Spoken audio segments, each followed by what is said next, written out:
Hi, shalom friends. I'm going to share with you a statement from Maimonides, but I'll paraphrase it. Maimonides says every Jewish person, or in a sense every individual, should realize that the destiny of the world is dependent on him or her. One good deed, one good thought can sway the entire world to goodness and blessing, and the opposite is also true. Now, it's such a nice thought, and you say to yourself, well, he was a great philosopher, and he lived over 850 years ago, but it's, not everything in philosophy or everything that could exist in theory is in practice. And you've all heard the teaching of the Talmud, that if you save one person, you save a universe. Again, wonderful thought, inspiring, but practical? Right. I want to share with you an observation. In my humble opinion, and I say that with a joke, my opinion is not anything special. It's just by observation. The world is becoming more Jewish. Yeah. You've all heard, again, this is the third time I'm saying that. I'm assuming you read the same books that I read. But there's a famous joke, a Jewish joke, where there's a thief in a shtetl. We call him Yankel Ganev, the thief. He's a pickpocket.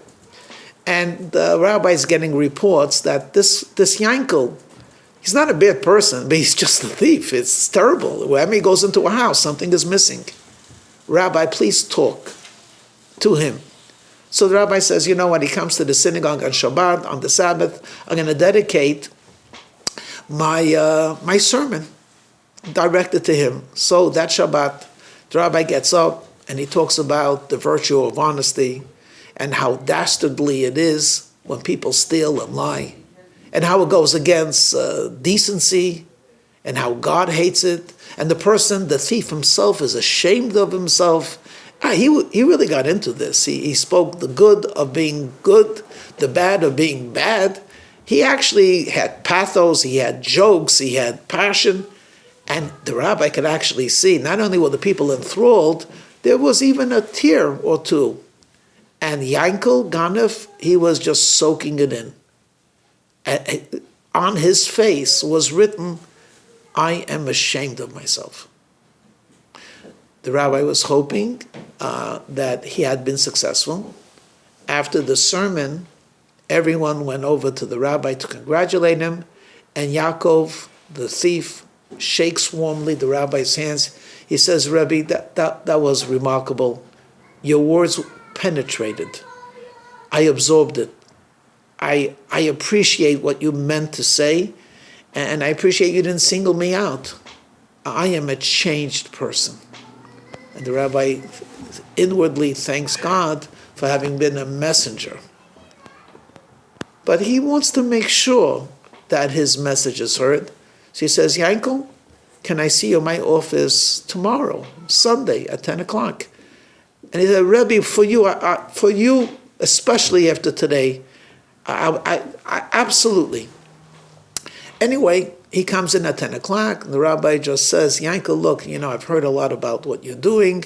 Hashem opens up to the sinner, to the penitent. It's time for you to change and to be more honest. And Yankov is listening and very emotional. Rebbe, you're right. Rebbe, I'm changing myself. Anyway, the rabbi is very pleased, and 10:20, Yankel leaves. Now, today we have coffee or a caffeine stimulant. In those days, there was a snuff. You would put snuff into your nostril, and you would sneeze, and that would wake you up. And the rabbi had a silver snuff box. It's around 11 o'clock, and he's looking for his daily fix. There is no snuff box on the table. He looks in the drawer. Where can the snuff box be? And it occurred to him, Yaakov the thief was in his office not more than a half hour ago. There was no one else. Rabbi can't believe it. Yaakov was so sincere and penitent. He asks someone to please call him. Yaakov comes in. Rebbe, what's now? And the Rebbe just stares at him. Yaakov, give me back my snuff box. Rebbe, why do you... Yaakov, give me back my snuff box. Well, he was caught. He puts his hand in his pocket, takes out the snuff box. The Rabbi looks at him in bewilderment. He says, I just don't understand you. Shabbat, I spoke about it. I saw tears in your eyes. You actually were moved by my sermon. And then you came today, and again, you were quite emotional. How could you steal after hearing all of that? He said, Rebbe, business is business. Religion is religion. When you spoke, it was a religious thing. My religious feelings were awakened, but business is business. That joke, sadly, is a reality. Good-natured people are sometimes ruthless in business.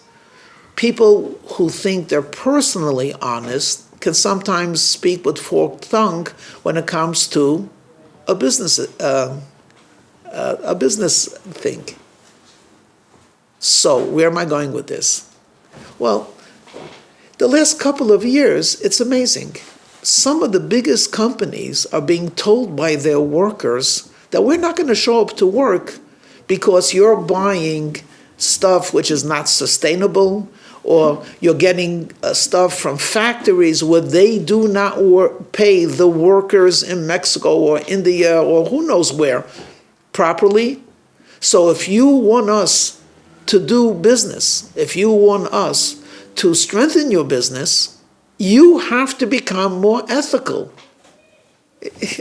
I mean, can you recall in the last 200 years of American history where big business is being told to become more ethical, more honorable, more charitable, and it's not coming from the government. It's coming from the workers. I think it's extraordinary.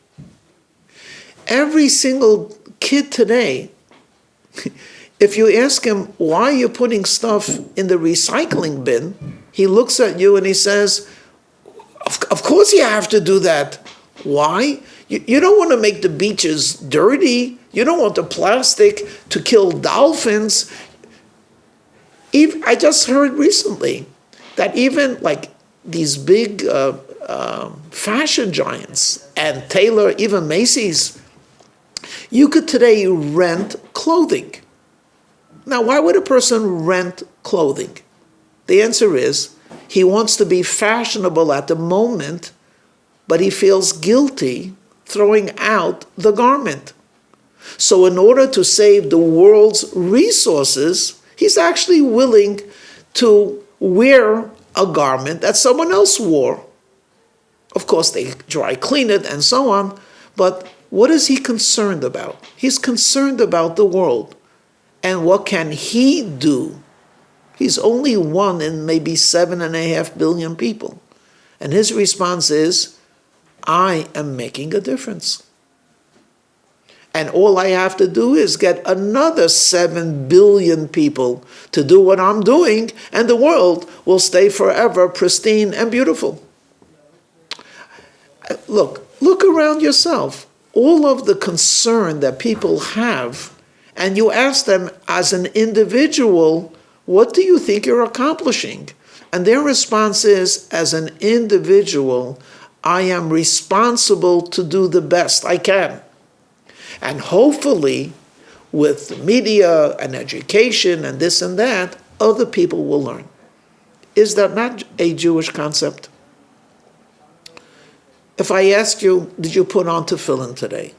And you say, and if I did, is what? I say, well, in addition to you connecting to God, you also brought blessing to all of your brothers and sisters, wherever they might be.